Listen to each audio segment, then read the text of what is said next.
Hello students, welcome to our official YouTube channel of Hasmukh Vaishnavi College of Engineering. Myself Professor Gunit Khandwala from EC department. Here in this lecture we are going to learn here the architecture of 8085 microprocessor. जब हमने last lecture में भी मैंने बोला था 8085 microprocessor का last lecture लिया था, तब भी बात हुई थी कि जो 8085 माइक्रोप्रोसेसर है वो जीटीयू में डिग्री और डिप्लोमा दोनों कोर्सेज में आते हैं। तो मैं English as well as Hindi में भी दोनों लैंग्वेज में ये लेक्चर कंडक्ट करूँगा। सो 8085 माइक्रोप्रोसेसर के आर्किटेक्चर के पहले जो लास्ट लेक्चर में हमने बस ऑर्गेनाइजेशन पढ़ा था कि there are three kind of buses, there are three types of buses: address bus, data bus and control bus.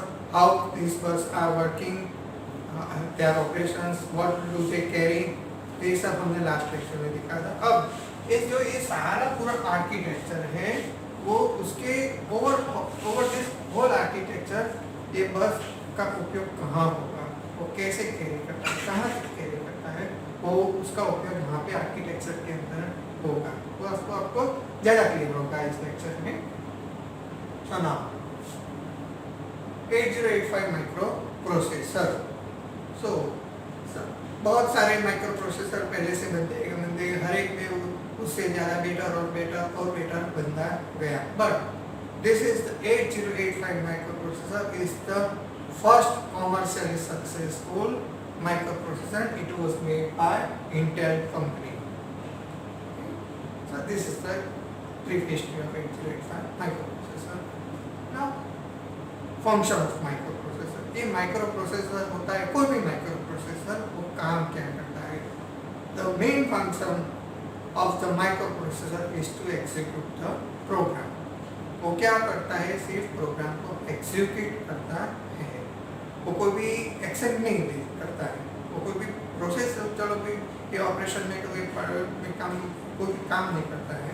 वो क्या करता है? सिर्फ सबको इंस्ट्रक्शन देता है। Just it executes the programme.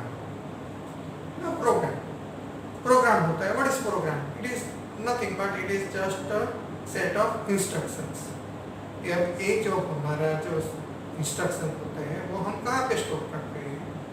Initial जब हम प्रोग्राम कोई भी लिखते हैं, कोई भी काम कराने के लिए, कोई भी प्रोसेस के लिए हम इंस्ट्रक्शन डालते हैं, वो कंप्यूटर में कहाँ पे स्टोर होती है?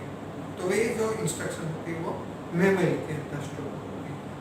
उससे पहले हम पढ़ेंगे कि कंप्यूटर के मेन 3 पार्ट्स होते हैं। There are 3 main parts of computer.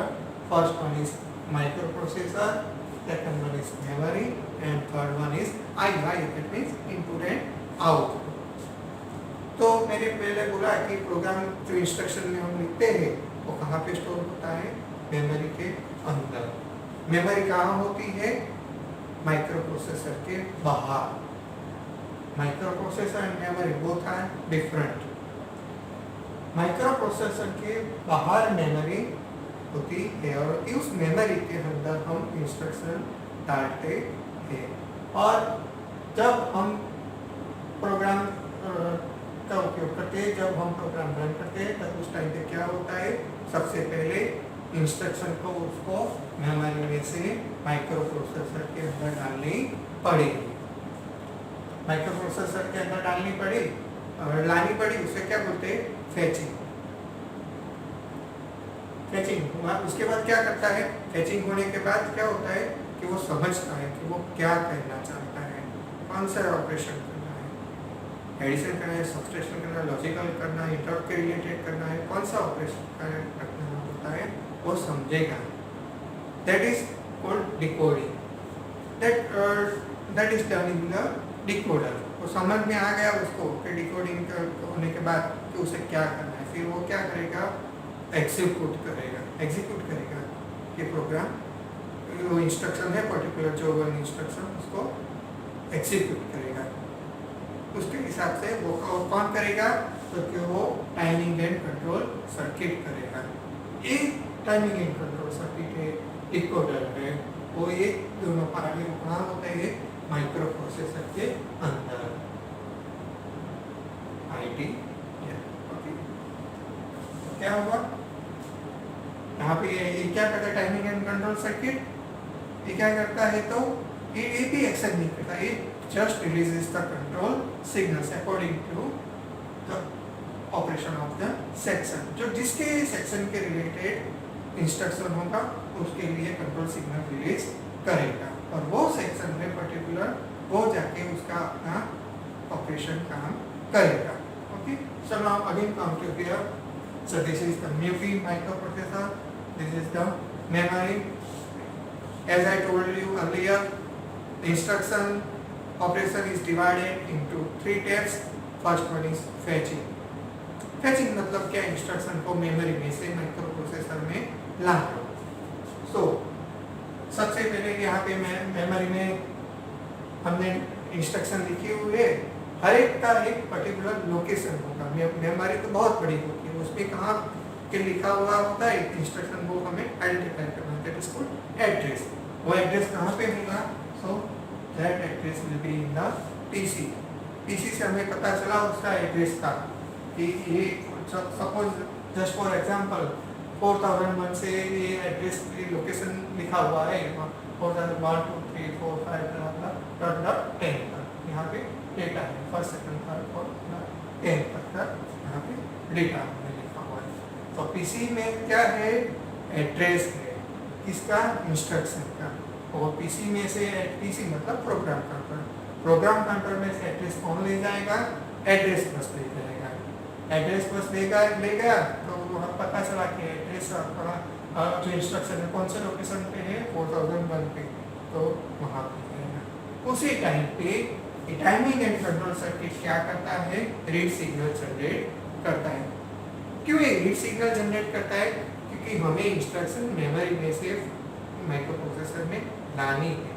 लाने के लिए ऑब्वियसली रीड सिग्नल भी जब रीड ही कराना पड़ेगा, राइट करेंगे तो क्या, हम जब हमें देनी होती है तब हमें राइट लिखना होगा, राइट सिग्नल जनरेट होगा। बट नाउ अभी हमें क्या करना है, इंस्ट्रक्शन को मेमोरी में से माइक्रोप्रोसेसर में लाना है, तो रीड सिग्नल जनरेट होगा। रीड सिग्नल जनरेट हुआ, फिर उसके बाद क्या हुआ, उसे पता चला कि इंस्ट्रक्शन को लानी है, तो लाएगा कौन, इंस्ट्रक्शन और डेटा को कौन लाता है। हमने लास्ट लेक्चर में देखा था कि इंस्ट्रक्शन और data that will be carried bye data bus, so it will carried, instruction will be carried through the data bus. Data bus instruction को लाया, बराबर, that means IA that means instruction register, यहाँ तक आया instruction register. Instruction register में आया, फिर उसके बाद क्या होगा, डिकोडिंग। यहाँ तक का क्या हुआ, फैचिंग, दैट इज फैचिंग हुआ यहाँ उसका, यहाँ तक। तो फैचिंग होने के बाद क्या होगा, डिकोडिंग। यहाँ पे क्या होगा, डिकोडिंग। डिकोडिंग मतलब उसका क्या करना है, वो उसका पता चलेगा, और वो डेटा वहाँ पे भेजेगा timing and control signal, timing and control circuit, यहाँ पे वो डेटा भेजेगा, और यहाँ से क्या होगा, एग्जीक्यूशन।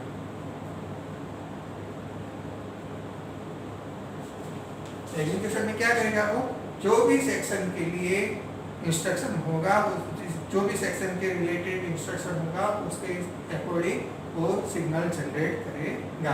यदि वो इंस्ट्रक्शन ALU के रिलेटेड है तो उसके लिए सिग्नल करेगा। इंटरप्ट के रिलेटेड है तो इंटरप्ट के रिलेटेड से कंट्रोल सिग्नल रिलीज करेगा। सीरियल पोर्ट कंट्रोल के लिए रिलेटेड है तो यहाँ इसके लिए वो कंट्रोल सिग्नल रिलीज करेगा। यदि वो रजिस्टर के लिए है तो रजिस्टर के लिए कंट्रोल सिग्नल रिलीज करेगा। This is the cycle of instruction. We can also say it's machine cycle. First one is fetching. Fetching में क्या होता है, डेटा मेमोरी में से माइक्रोप्रोसेसर में आता है, माइक्रोप्रोसेसर में कहाँ पे आता है, इंस्ट्रक्शन रजिस्टर में, इंस्ट्रक्शन रजिस्टर में कहाँ पे जाता है, डिकोडिंग में डिकोड होता है, उसके बाद एग्जीक्यूशन होता है timing and control circuit, timing and control circuit के द्वारा जो कंट्रोल सिग्नल्स होते हैं वो रिलीज होते हैं। So this is the instruction cycle. Now register. We will see this register. Basically, there are two types of registers: general purpose registers and special purpose registers. So These 6 B, C, D, E, H, L plus 1 accumulator A. These 6 plus 1. These 7 registers are general purpose register. These are 8-bit register. ये क्या होता है? 8-bit register होते हैं. ये जो इसे general purpose register क्यों कहते हैं? क्योंकि ये हमारे लिए, प्रोग्रामर के लिए, यूजर के लिए अवेलेबल है. We can use only these 6 plus 1 so 7 registers. हम सिर्फ ये 7 रजिस्टर्स ही यूज कर सकते हैं. इसके अलावा कोई भी रजिस्टर प्रोग्रामर के लिए, यूजर के लिए अवेलेबल नहीं है. वो सिर्फ माइक्रो प्रोसेसर के लिए उसे अलॉट किया होता है. सो हमने यदि ऐसा क्वेश्चन होगा कि जो रजिस्टर्स है वो कैसे, किससे बनते हैं? So registers are made from flip flop. Each flip flop can store 1 bit data. So 8 bit का रजिस्टर है, दैट मीन्स हमें 8 बिट का डेटा स्टोर करना है. तो हमें कितने फ्लिप फ्लॉप की जरूरत होगी? हर एक फ्लिप फ्लॉप एक बिट का डेटा स्टोर करता है. सो 8 बिट का डेटा स्टोर कराने के लिए हमें 8 फ्लिप फ्लॉप की जरूरत होगी. सो B, C, D, E, H, L plus 1 accumulator, these are 8-bit general purpose registers. सो यहाँ तक का पता चल गया कि रजिस्टर्स क्या होता है. अब आपको ऐसा क्वेश्चन होगा कि ये 6 रजिस्टर एक साथ में है और इसको एक एक्यूमुलेटर ठीक अलग क्यों बिठाया गया है? उसका क्या रीजन है? उसके पीछे भी एक रीजन है. वो after few minutes we will see why this register is here not with this 6 registers. इसके साथ क्यों है वो हम बाद में देखेंगे. ना program counter. What is program counter? It is 16-bit special purpose register. अब हमने स्टार्टिंग में देखा, as I told you earlier, कि जो इंस्ट्रक्शन का एड्रेस होता है वो कहाँ पे कौन दिखाता है? Micro processor. और माइक्रो प्रोसेसर में कौन दिखाता है? क्योंकि प्रोग्राम काउंटर. प्रोग्राम काउंटर के अंदर जो एड्रेस होता है वो मेमोरी का इंस्ट्रक्शन का एड्रेस होता है. That is shown by program counter. तब उसके बाद वो लोकेशन पे जाएगा, फिर रीड सिग्नल जनरेट होगा, फिर डेटा बस के द्वारा वो इंस्ट्रक्शन रजिस्टर में होगा, तब डिकोडिंग होगा और उसके बाद फिर एग्जीक्यूशन होगा. So what does program counter shows? It shows the address of the next location. It shows address of the next instruction that is done by the program counter. अब हम यहाँ फिर से इस माइक्रो प्रोसेसर के अंदर देखेंगे कि क्या करता है. आप देखते हैं प्रोग्राम काउंटर है यहाँ से यहाँ पे. अभी आप इंक्रीमेंट इसको बाद में हम देखते हैं. इसके बाद यहाँ से एड्रेस हुआ, दोनों पार्ट में स्प्लिट हो जाएंगे. एक पोर्शन में यहाँ, एक पोर्शन में यहाँ. ये 16 बिट है इसलिए A to A15 address bit यहाँ पे आएंगे और A0 to A7 एड्रेस यहाँ पे आएंगे. ओके. सो यहाँ पे आए, दोनों डिवाइड हुए, फिर इसके साथ क्या हुआ? यहाँ से कहाँ जाएंगे? वो यहाँ पे मेमोरी में जाएंगे. This is microprocessor, this is memory. So यहाँ आए इस लोकेशन के ऊपर, फिर इसके बाद एक जो टाइमिंग एंड कंट्रोल सर्किट है तो उसने रीड सिग्नल भेजा. रीड सिग्नल भेजने के बाद क्या होगा? डेटा इंस्ट्रक्शन डेटा बस के द्वारा IR में जाएंगे. सो फिर यहाँ आप इस सीक्वेंस को फॉलो कीजिए. यहाँ इसके नीचे मेमोरी लगाई हुई है. पहले एड्रेस का, एड्रेस के ऊपर इंस्ट्रक्शन है वो उसे फेच करना है, मतलब उसको माइक्रो प्रोसेसर के अंदर लाना है. और डेटा बस यहाँ आएगी. डेटा बस में डेटा कौन लेके आता है? हमेशा डेटा बस लेके आता है. अब आपको एक कंफ्यूजन होगा कि पहले ये एड्रेस बनता है बस का AD0 to AD7. नाउ ये डेटा बस कैसे बन गया? और हमने लास्ट लेक्चर में भी देखा था कि this is multiplexing of address and data bus is done here. दोनों का मल्टीप्लेक्सिंग किया गया होता है. पिन डायग्राम में हमने पढ़ा था कि जब 31 नंबर की पिन पिन जब 1 होती है तब एक एड्रेस बस बन जाती है, और जब 0 होती है नंबर पिन तभी डेटा बस बन जाती है. थी। अब हमें क्या करना है, डेटा को माइक्रो प्रोसेसर के अंदर लाना है। तब उसके लिए इसको डेटा बस बनाना जरूरी है। उसके लिए क्या होगा, ये पिन है 31 नंबर की पिन, वो 0 हो जाएगी। अब ये डेटा बस बनेगा, यहाँ से डेटा आया, यहाँ आया, फिर ये यहाँ पे नहीं जाएगा, फिर वो यहाँ पे जाएगा, यहाँ से कहाँ जाएगा, ये इंटरनल डेटा बस। अभी क्या है, ये इंस्ट्रक्शन है, तो इंस्ट्रक्शन ऑलवेज कहाँ पे जाएगा, यहाँ से इंस्ट्रक्शन रजिस्टर में जाएगा। इंस्ट्रक्शन रजिस्टर में से ये यहाँ तक का फेचिंग हुआ, फिर डिकोडिंग होगा, फिर एग्जीक्यूशन होगा। उसमें ये timing and control signal, timing and control circuit है वो, उसके हिसाब से वो कंट्रोल सिग्नल रिलीज करेगा। और ये क्या है, इंस्ट्रक्शन के लिए। लेकिन जब यहाँ पे इंस्ट्रक्शन की जगह डेटा होता है, तब डेटा कहाँ पे जाता है, रजिस्टर के अंदर जाएगा। Same it will follow the same sequence, यहाँ तक का वो सेम सीक्वेंस फॉलो करेगा। यहाँ से क्या डेटा बस बफर में जाएगा, यहाँ से यहाँ, फिर डेटा है तो डेटा कहाँ पे स्टोर होता है, तो वो रजिस्टर में होता है। रजिस्टर कहाँ पे है, यहाँ पे। सो यहाँ से वो यहाँ आ जाएगा, तो डेटा यहाँ आ जाएगा। और फिर जब उसका ऑपरेशन करना होगा तो टाइमिंग एंड कंट्रोल सर्किट वो पर्टिकुलर रजिस्टर के लिए कंट्रोल सिग्नल रिलीज करेगा। तब जाके उसका ऑपरेशन जो भी सेक्शन में होगा तब उसके लिए वहाँ पे ऑपरेशन होगा। Clear? So in this way program counter and exit instructions works. So program counter क्या दिखाता है, next it shows the address of the next instruction. और जब फेचिंग हो गया यहाँ तक, फिर वो डिकोडिंग होता है, तो लास्ट इंस्ट्रक्शन का डिकोडिंग होता है, तब प्रोग्राम काउंटर क्या होता है, वो खाली हो जाता है। यहाँ से एड्रेस तो चला गया, चलो भैया इसको पता चल गया, फिर वो उसको करंट एड्रेस दिखाने की कोई जरूरत होती नहीं, because already fetching is done. तो फेचिंग होने के बाद क्या होगा, वो क्या करेगा, वो डेटा जो प्रोग्राम काउंटर का जो एड्रेस का डेटा है वो कहाँ पे जाएगा, इंक्रीमेंटर में यहाँ पे आएगा, वो उसके अंदर +1 ऐड करेगा, फिर उसको एक वापस देगा प्रोग्राम काउंटर में। So now the address of the program counter is incremented by 1, automatically एक बढ़ जाएगा, that means incrementer will be done। so ताकि क्या वो उसको यहाँ पे डिकोडिंग एग्जीक्यूशन चले, तब क्या होगा, प्रोग्राम काउंटर ने दूसरा एड्रेस अचीव कर लिया होगा कि दूसरा लोकेशन क्या होगा, 4002 यहाँ पे।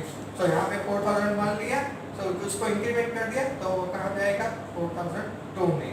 यहाँ उसका जब डिकोडिंग एग्जीक्यूशन चलता है तब यहाँ पे क्या दिखाएगा, वो 4002 दिखा, ताकि उसको जब ये एग्जीक्यूशन तब पता चले तो उसके लिए एड्रेस अवेलेबल ही हो पीसी के अंदर, प्रोग्राम काउंटर के अंदर, कि उसको वापस दूसरी इंस्ट्रक्शन के लिए 4002 में ही जाना है। सो ये जो हमारा इंक्रीमेंटर एंड डिक्रीमेंटर है, वो क्या करता है, प्रोग्राम काउंटर का इंक्रीमेंट करता है, एंड जो स्टैक पॉइंटर यहाँ पे लिखा हुआ है उसे क्या करेगा, इंक्रीमेंट भी करेगा और डिक्रीमेंट भी करेगा। प्रोग्राम काउंटर का सिर्फ इंक्रीमेंट ही होता है, बट स्टैक पॉइंटर का इंक्रीमेंट और डिक्रीमेंट दोनों हो सकता है। वो क्या होगा, वो स्टैक पॉइंटर जब हम बाद में पढ़ेंगे तब डिटेल में आपको स्टैक पॉइंटर का पता चलेगा। तो हमने इंक्रीमेंटर देख लिया, डिक्रीमेंटर देख लिया, इंक्रीमेंटर डिक्रीमेंटर, प्रोग्राम काउंटर दिया, registers timing and control circuit. Timing and control circuit में भी हमने देखा कि क्या करता है, यहाँ से जो डिकोडेड हुआ किया हुआ जो डेटा आया वो कहाँ पे जाएगा, यहाँ पे आता है, फिर उसके हिसाब से वो पर्टिकुलर सेक्शन के लिए क्या करता है, कंट्रोल सिग्नल रिलीज करता है। यहाँ पे जो मैंने ब्लैक अक्षर में लिखी है वो सारी पिन्स है। यहाँ पे आप टोटल कुल मिलाएंगे तो क्या होगा, 40 पिन्स हो जाएगी। So it releases the control signal. Okay, that is the main function of the timing and control circuit. Now ALU,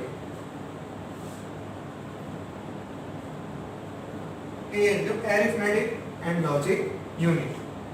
अब क्या करता है, what is the function of the ALU unit? So as per name, arithmetic and logical operations are performed here. Arithmetic and logical operation कहाँ पे perform होता है, तो ALU में होता है। आप देख सकते हैं इसके अंदर क्या होता है, 2 ऑपरेंड अंदर आते हैं, आप एरो के डायरेक्शन देख सकते हो। वन ऑपरेंड हमें कहाँ से मिलेगा, एक्यूमुलेटर से मिलेगा, दूसरा ऑपरेंड कहाँ से मिलेगा, हमें टेम्पररी रजिस्टर से मिलेगा। तो एक्यूमुलेटर के लिए उसमें जो डेटा है वो हमें that is available for the user. As I told you earlier, हम A6 प्लस A जो 1 है 7 register we can use. Accumulator के अंदर हमें अंदर डेटा एंटर करना लोड करना होता है।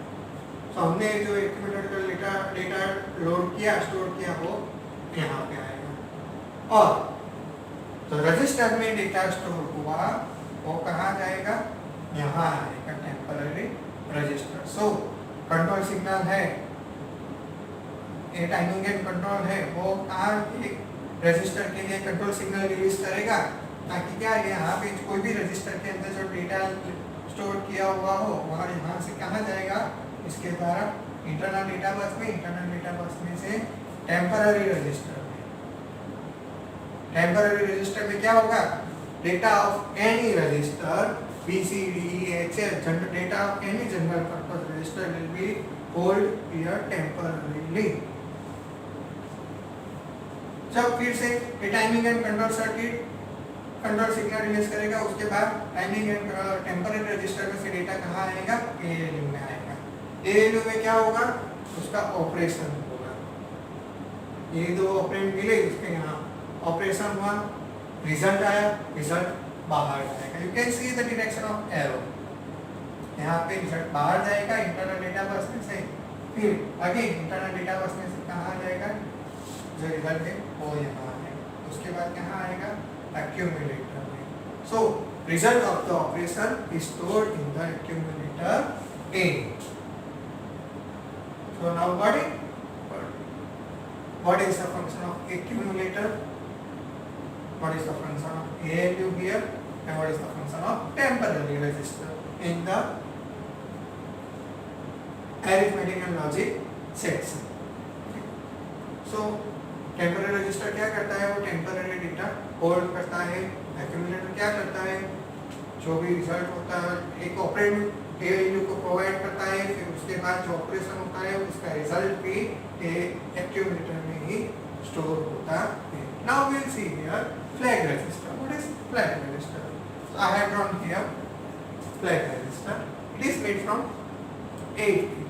flag register में भी 8 bit होता है, that means 8 flip flops होता है D0 to D7। वो क्या करता है, वो जो हमारा ऑपरेशन का रिजल्ट है उसका स्टेटस मेरे करता है, वो हमें आगे जाके इंस्ट्रक्शन में प्रोग्रामिंग करनी पड़ेगी, तब उसका स्टेटस का उपयोग होता है। सो D0 to D7, उसमें से 3 बिट्स है D1, D3 and D5। These are not specified till now। ये अभी स्पेसिफाई नहीं किया हुआ होता है, लेकिन बाकी के जो 5 होते हैं उसके ऊपर से हमें उसका रिजल्ट का स्टेटस पता चलता है। When this D7 bit S is equal to 1, then we can understand result is negative।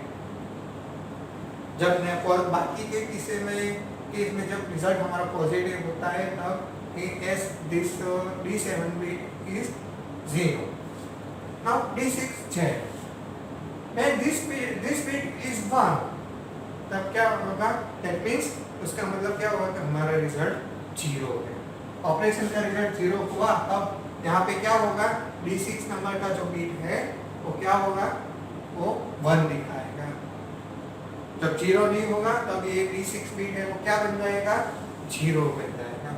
Now auxiliary carry T4 number का बीट, जब ऑक्सिलरी कैरी जनरेट होगी, मतलब जब लोअर लेवल से हाई लेवल में कैरी जनरेट होगी, ऑक्सिलरी कैरी होगी generate होगी, तब ये जो हमारा D4 नंबर का बीट है वो 1 होगा, और बाकी सारे केस में क्या होगा, it will show 0।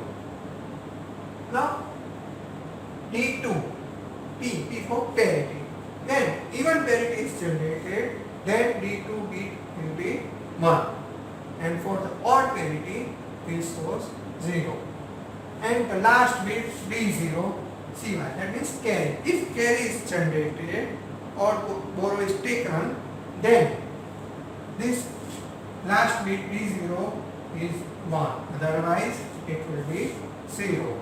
So now we got function of all this ALU section. What is the flag register? What is the function of flag register? What does it show? That we got here.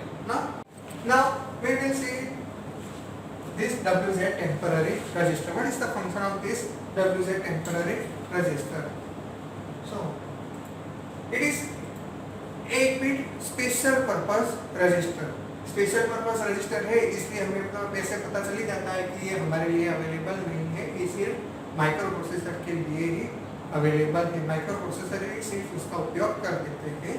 तो उसके लिए हम एक instruction का example लेंगे कि उसमें कहाँ पे इसका यूज होगा। इंस्ट्रक्शन तो कई सारे होते हैं जिसमें इसका उपयोग होता है, लेकिन उसमें तो हम एक इजी वाले ले लेते हैं, XCHG, that mean exchange. It interchanges the data from one register with another register. Okay. Suppose D register के अंदर क्या डेटा है 1 2 3 4 है, एंड HL में क्या है 5 6 7 8 है। अब इस इंस्ट्रक्शन के हिसाब से क्या होना चाहिए, D का डेटा HL में जाना चाहिए और HL का डेटा कहाँ पे D में जाना चाहिए। तो सबसे पहले किसी एक को हमें खाली करना पड़ेगा। वो खाली करने के लिए किसका उपयोग करेंगे, हम WZ में करेंगे। सबसे पहले D को खाली करते हैं, इसलिए WZ D का डेटा कहाँ पे हम डालते हैं, WZ में डाल देते हैं। 1 2 3 4 X will be stored in WZ n।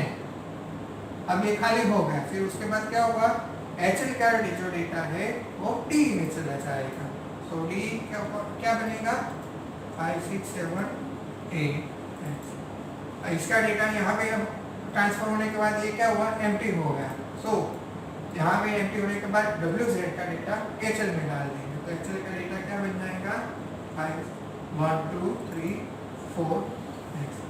In this way data of D and HL register pair are interchanged।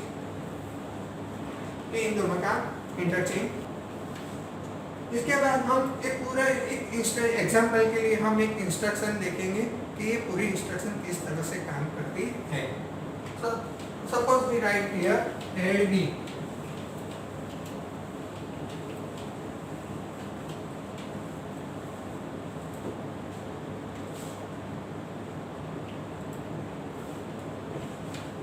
LD हम लिखते हैं इंस्ट्रक्शन, और इंस्ट्रक्शन हम कहाँ पे लिखेंगे, माइक्रो प्रोसेसर में नहीं, हम इंस्ट्रक्शन कहाँ लिखते हैं, मेमोरी के अंदर लिखते हैं। मेमोरी के अंदर पर्टिकुलर एक लोकेशन के अंदर हम एक इंस्ट्रक्शन लिखते हैं। वो इंस्ट्रक्शन का लोकेशन से कहाँ पे पता चलेगा, पीसी में से। पीसी में this is the micro processor, this is the memory, उसका लोकेशन भी हम यही ले लेते हैं। पीसी का यहाँ पे हमने इंस्ट्रक्शन डाली 4001 उस लोकेशन पे हमने एक इंस्ट्रक्शन डाली। वो लोकेशन कहाँ दिखाएगा, हमें वो प्रोग्राम काउंटर में दिखेगा। वो प्रोग्राम काउंटर में से एड्रेस है वो कौन जो उस एड्रेस पर हमें कौन ले जाएगा, तो एड्रेस बस ले जाएगा। एड्रेस बस ले जाएगा, फिर क्या करेगा, timing and control circuit signal वो क्या करेगा, वो रीड सिग्नल जनरेट करेगा। क्या क्यों, हमें इंस्ट्रक्शन को फेच करनी, मेमोरी में से माइक्रो प्रोसेसर में हमें लानी है।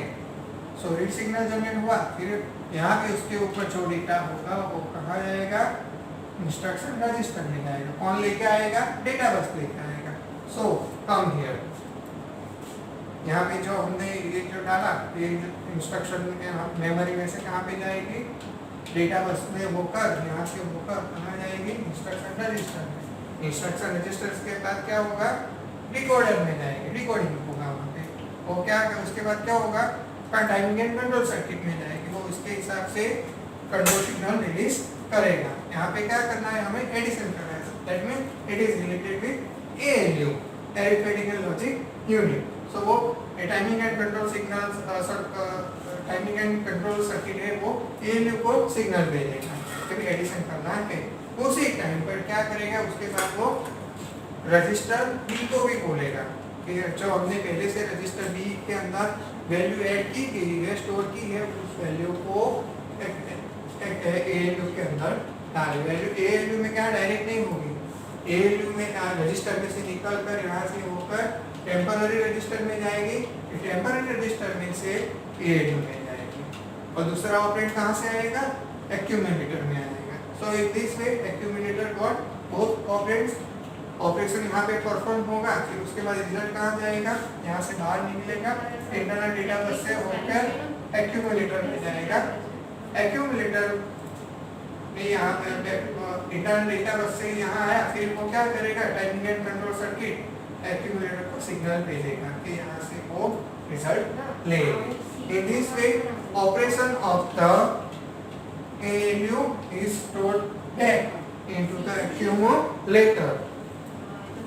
So in this way the whole instruction is performed over the whole architecture. So now step pointer, the last point, step pointer. Step means what?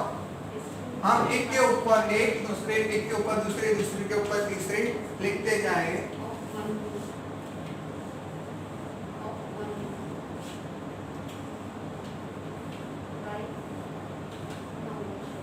This is the element.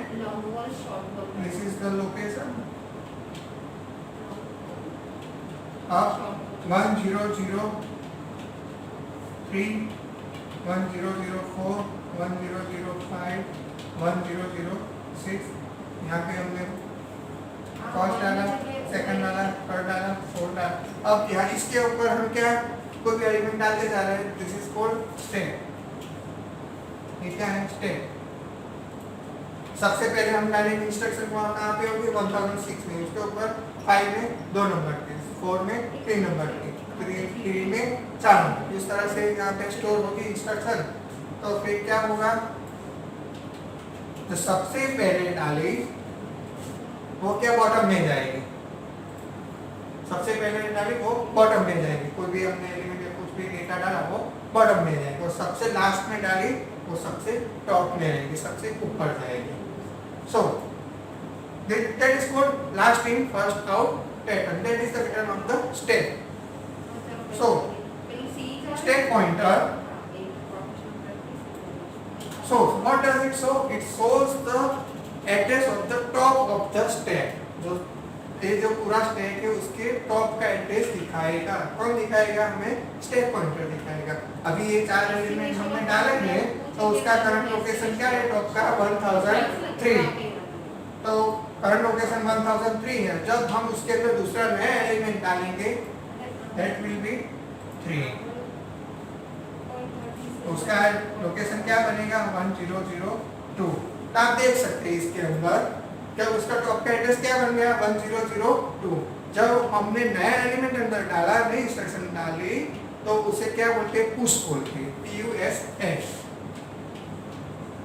Push करने से क्या हुआ, नया element डाला तो वो top में आ गया, तो उसका एड्रेस में क्या हुआ, एक का डिक्रीमेंट। पहले क्या था, 1003 था, पुश इंस्ट्रक्शन के बाद क्या हुआ, उसका 1002, दैट मींस डिक्रीमेंट हुआ।